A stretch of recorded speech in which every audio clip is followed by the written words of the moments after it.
La connaissance des règles de base du nautisme est obligatoire pour la conduite sécuritaire d'une embarcation. La majorité des incidents nautiques sont imputables à l'ignorance.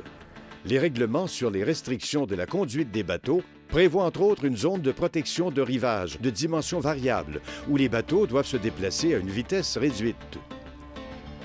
Cette mesure vise la protection des baigneurs, des embarcations amarrées et de la vie aquatique en eau peu profonde, de même que la diminution des risques de collision dans les canaux étroits.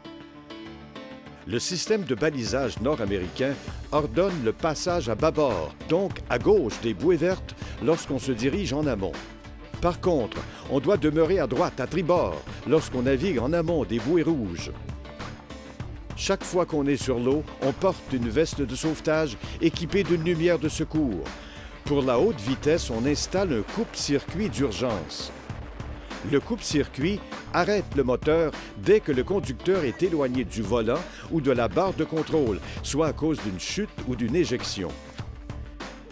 Pour ceux qui doutent des secteurs qu'ils explorent, le moteur électrique sera toujours l'outil idéal en eau peu profonde, et ce, même dans une végétation dense.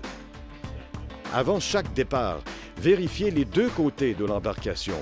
Il faut aussi s'assurer que le moteur soit bien droit afin d'éviter les pertes de contrôle.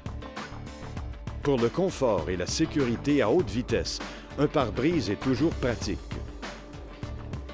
On ne répétera jamais assez l'importance d'allumer ses feux de navigation dès le coucher et au lever du soleil ou dès que la visibilité est réduite.